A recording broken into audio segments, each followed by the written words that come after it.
दोस्तों, मेरा नाम सतीश कुमार है। कहानियाँ सुनाने का शौक़ रखता हूँ। द काम स्टोरी सेशन सीरीज़ में आपका स्वागत है। आज इसके अंतर्गत मैं आपको सुनाने जा रहा हूँ अपनी ही लिखी हुई किताब दरख्त की एक और कहानी, निशी। दिन की शुरुआत और उसका अंत निशी की किलकारियों से होता था। खेलने का बहुत शौक़ था उसे। महज 7 साल की उम्र में जब वो ज़ोर से आवाज़ लगाती, सग्गू, तो गांव के सारे लोगों के कान खड़े हो जाते। सागर उसके सभी साथियों में सबसे प्रिय था, जिसे वह सग्गू कहकर बुलाती थी। निशी एक सुंदरता की मूरत थी। उसके दुबले पतले शरीर, इतनी छोटी उम्र में उसके लंबे लंबे बाल, उसकी काली काली बड़ी सी आँखें तथा उसकी आवाज़ की चहक गांव वालों को आकर्षित करती थी। हर कोई उससे बातें करना चाहता था। गांव वालों के लिए यह एक वरदान था जिसे वे निःशुल्क प्राप्त कर रहे थे। क्या बड़े और क्या बच्चे, निशी को किसी से भी बात करने में कोई संकोच नहीं होता था। निशी जब 3 साल की थी, उसके पिताजी गुजर गए थे। वह अपनी माँ के साथ रहती थी। घर से गरीब थी, लेकिन गांव वालों की प्यारी थी। और इस लहजे में उससे अमीर इस गांव में कोई दूसरा न था। जब भी मौका मिलता, किसी के यहाँ आम, किसी के यहाँ जामुन, किसी के यहाँ नींबू या जो कुछ मिल जाता, खाने से नहीं हिचकती, लेकिन टिकती कहीं नहीं थी। सभी उसे बुलाना चाहते थे, लेकिन वह उड़ती फिरती रहती थी। अगर टिकती तो सिर्फ सागर के साथ। सागर के साथ उसे बहुत मज़ा आता था। कारण तो किसी को पता नहीं था, लेकिन एक कारण शायद यह हो सकता है कि सागर में इतनी क्षमता नहीं थी कि वह निशी की किसी बात को काट सके। और दूसरा शायद यह हो सकता था कि उनके बीच शायद कोई जन्म जन्मांतर का संबंध रहा हो। वह जो भी बोलती, सागर ध्यान से सुनता और उसमें रुचि दिखाता। सागर एक अमीर परिवार से था, जिसके पिता एक सरकारी अफसर थे, लेकिन वे दोनों इस बात से अनजान थे और इन दोनों पर इसका कोई प्रभाव नहीं था। निशी और सागर का दाखिला एक साथ ही गांव के स्कूल में हुआ।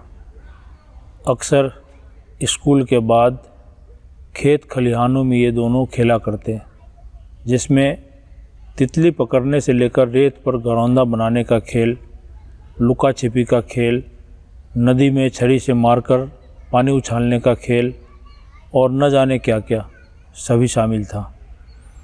कोई भी खेल लड़के या लड़कियों के लिए अलग अलग निर्धारित नहीं था।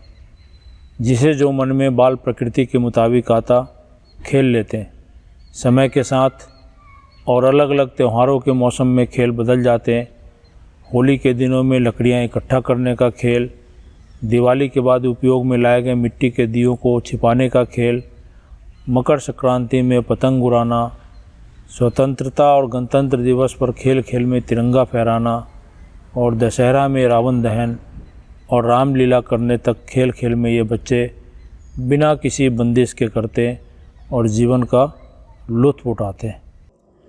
आजकल जीवन जीने की कला सिखाई जाती है, लेकिन ये बच्चे इन कलाओं से परिपूर्ण थे, जो शायद उन्होंने बिना किसी पाठ के प्रकृति से सीखा था। प्रकृति के सानिध्य में उनकी जो परवरिश हुई थी और वे जैसा जीवन जी रहे थे, ऐसा लगता था कि वक्त को यहीं ठहर जाना चाहिए। लेकिन जीवन की खासियत यही है कि यह ठहरता नहीं है, रुकता नहीं है, निरंतर चलता रहता है। जीवन के डगर पर चलते चलते निशी और सागर 17वें साल में प्रवेश कर चुके थे। दोनों 12वीं अच्छे अंकों से पास हुए। पता ही नहीं चला कि ये दोनों कब बड़े हो गए। जीवन की एक और ख़ासियत यह भी है कि यह कभी कभी झटके भी देता है, और बिल्कुल अनियोजित ढंग से। शाम का वक्त था। सूर्यास्त की लालिमा नदी में अपनी छटा बिखेर रही थी। निशी और सागर नदी के किनारे रेत पर बैठे बातें कर रहे थे। सागर के घर में कुछ फैसला लिया गया था जिसके बारे में वह निशी को बताना चाहता था। मैं तो परसों शहर चला जाऊंगा। लेकिन क्यों? निशी ने पूछा। अरे आगे की पढ़ाई करने के लिए। पापा ने कहा है। अब यहाँ तो कॉलेज नहीं है ना, फिर जाना तो पड़ेगा ही। लेकिन मैं क्या करूँगी? तुम भी चलो ना, सागर ने कहा। हाँ, बात तो सही है, मुझे भी जाना चाहिए। मैं माँ से बात करूँगी। इतना कहकर निशी उठ खड़ी हुई। निशी के मन में हिलकोरे उठ रहे थे। वह सोच रही थी कि कितना अच्छा होगा जब वह शहर जाकर पढ़ाई करेगी। वहाँ सग्गू भी साथ होगा। जब वह पढ़कर आएगी तो गांव में उसकी कितनी ख्याति होगी। उसकी माँ कितनी खुश होगी। और यह सब सोचते सोचते उसने एक काल्पनिक शीश महल बना लिया, जो तब चकनाचूर हो गया जब उसकी माँ ने कहा, पागल तो नहीं हो गई है? तुम्हें पता भी है क्या बोल रही है? सागर लड़का है, पैसे वाला है, उसे तो जाना ही था, लेकिन तुम। फिर जब निशी को उदास होते हुए माँ ने देखा तो उसे गले लगाते हुए बोल पड़ी, निशी मेरी बच्ची, अगर मैं तुम्हें भेजना भी चाहूँ तो नहीं भेज सकती। मेरी हैसियत नहीं है बेटी, मुझे माफ़ कर दो। निशी ने अपनी माँ को कभी इतना असहाय नहीं देखा था। उसे पहली बार इसका एहसास हुआ कि कुछ अंतर तो है उसके और सागर के बीच। उसने माँ को शांत कराते हुए कहा, तू रो क्यों रही है? ठीक है, मैं नहीं जाऊँगी। और अगर मैं चली गई तो मेरी माँ तो अकेले हो जाएगी। यह तो तुमने बताया ही नहीं। अगले दिन जब निशी सागर से मिली तो सागर ने कहा, अरे निशी, उदास क्यों लग रही है? माँ से बात की? चलोगी ना? अरे नहीं, मैं कैसे जा सकती हूँ, माँ अकेली नहीं हो जाएगी। तुम जाओ और खूब पढ़ाई करो, फिर तुम्हें आना तो यहीं है ना। निशी ने बड़ी मासूमियत से जवाब दिया। सागर कभी भी निशी की बात को काटता नहीं था और न ही उससे तर्क करता था। और दिनों की तरह ही उसने कहा, ठीक है, तुम कहती हो तो ठीक ही होगा, मैं कल चला जाऊंगा, लेकिन मेरा मन नहीं लगेगा। निशी ने कहा, मेरा भी। यह सागर की छोटी सी प्रतिक्रिया थी। अरे तुम तो शहर जा रहे हो ना, तुम्हारा तो लग जाएगा। और फिर मैं कल तुम्हें स्टेशन भी तो छोड़ने आऊँगी। इतना कहकर निशी वहाँ से चली गई। वह निराश थी लेकिन हतोत्साह नहीं। वह अंतर को समझ रही थी लेकिन स्वीकारना भी जानती थी। अगले दिन स्टेशन पर दौड़ती हुई निशी दिखाई दी, जबकि ट्रेन खुलने ही वाली थी। कुछ देते हुए इतना ही बोल पाई, तुम्हारे लिए अचार का डब्बा लाई हूँ, रोज़ एक खाना। यहाँ तो तुम रोज़ छीनकर मुझसे खाया करते थे, वहाँ छीन नहीं पाओगे ना। गाड़ी खुल चुकी थी। धीरे धीरे सागर निशी की आंखों से ओझल हो चुका था। निशी प्लेटफॉर्म पर अकेली खड़ी थी। ऐसा लग रहा था कि कुछ तो हुआ है, मगर क्या हुआ है किसी को पता नहीं था। निशी की आंखों में नींद नहीं थी। उस रात वह सो नहीं पाई। सब कुछ सूना हो गया था। सब कुछ काटने सा दौड़ता था सागर के बिना। निशी समझ नहीं पाई कि यह सब क्यों हो रहा है। समय बीतता चला गया। निशी की माँ की नज़रों में सबसे अनिवार्य काम निशी की शादी का निपटारा करना था। उन्होंने निशी का विवाह 2-3 गांव छोड़कर एक अच्छा लड़का देखकर कर दिया। निशी ने अपनी माँ के आज्ञानुसार शादी तो कर ली, लेकिन उसे इसका अर्थ समझ नहीं आया। जब वह विदा होकर ससुराल आई तो उसे ऐसा लगा कि जैसे किसी ने वेरियों से उसे जकड़ दिया है। वह एक उड़ती फिरती पंछी थी जिसने जीवन भर उन्मुक्त गगन में सांस ली थी, और जब आज उसे घूंघट में रहने को, घर के कमरे में कैद होने को, बोलने की सीमाओं जैसे बंधनों में रहने को मजबूर किया गया तो वह यह घुटन बर्दाश्त नहीं कर पाई। वह यह समझ नहीं पाई कि यह शादी हुई या कराई गई, लेकिन क्यों हुई या क्यों कराई गई। और जब ये सारे सवाल उसके दिमाग में शोर करने लगे और उसे ऐसा लगने लगा कि वह यह घुटन शायद सहन नहीं कर पाएगी, तो एक रात अचानक भागकर अपनी माँ के पास आ गई और रोते हुए अपनी असमर्थता जाहिर कर दी। माँ, ये क्या हो गया? मैं वहाँ नहीं रह पाऊँगी।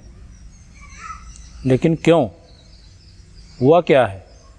तुम्हारी शादी हुई है, माँ ने कहा। लेकिन क्यों हुई है? मैं मर जाऊँगी, मुझे वहाँ नहीं जाना है, निशी ने रोते हुए कहा। माँ को कुछ समझ नहीं आया कि बिना वजह, बिना किसी कारण निशी ऐसा क्यों कर रही है। फिर ढाढ़स बताते हुए निशी से कहा, अब शादी के बाद तो वही तुम्हारा घर है, ऐसे थोड़े ही न करते हैं। कल तुम्हें वहाँ जाना ही होगा, अभी सो जाओ। माँ ने झुंझलाहट में बहुत कुछ कह दिया था, लेकिन वह बेटी के दुख से दुखी थी। दिमाग पर जोर दिया तो उसे एक पल के लिए लगा कि कहीं ऐसा तो नहीं है कि सागर का गम उसे सता रहा हो। अपने मन के शंका को दूर करने के लिए उसने निशी से पूछ ही डाला, कहीं तुम और सागर? निशी ने रुआसे स्वर में कहा, क्या? मैं और सग्गू क्या? कहीं तुम और सागर एक दूसरे से प्यार तो नहीं करते? पता नहीं हुआ क्या था। सग्गू तो मुझे छोड़कर चला गया। अगर वो यहाँ रहता तो मैं उसे बताती कि मैं वहाँ नहीं रह पाऊँगी, निशी ने बेहोशी से जवाब दिया।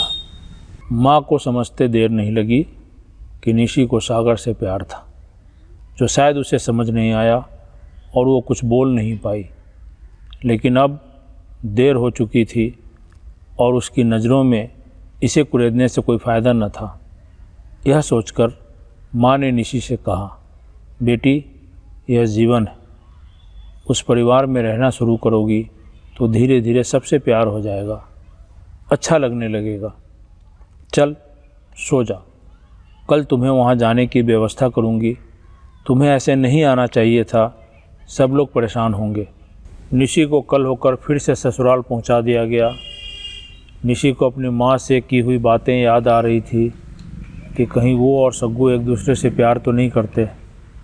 वह सोच रही थी कि यह प्यार था या कुछ और अगर प्यार था तो पता क्यों नहीं चला, आभास भी क्यों नहीं हुआ।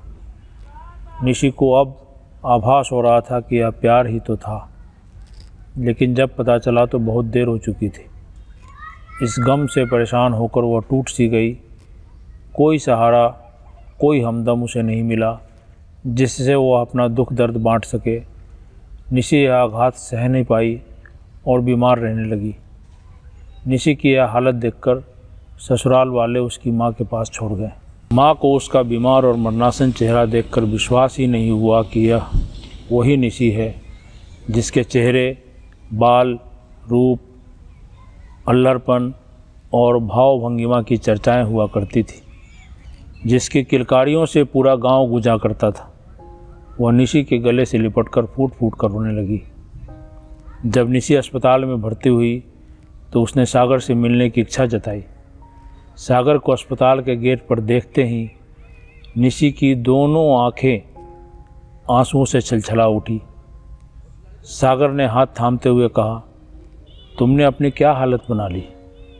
कुछ बताया क्यों नहीं? एक बार तो कहा होता, मैं तुम्हें छोड़कर कहीं नहीं जाता। कैसे बताती? पता ही नहीं चला सग्गू। जब पता चला तब बहुत देर हो चुकी थी। पता ही नहीं। इसके साथ ही निशी के स्वर, जो कभी किलकारियों के लिए मशहूर हुआ करते थे, ढीले पड़ने लगे और हो गया उस बचपन का अंत जो कभी अंतहीन लगता था। तो दोस्तों, यह थी मेरी कहानी निशी। आपको कैसी लगी कमेंट सेक्शन में लिखकर ज़रूर बताइएगा। आप मुझसे मेरे सोशल मीडिया हैंडल्स पर भी जुड़ सकते हैं, लिंक डिस्क्रिप्शन में मौजूद है। जल्द ही मिलूँगा एक नई कहानी के साथ। धन्यवाद।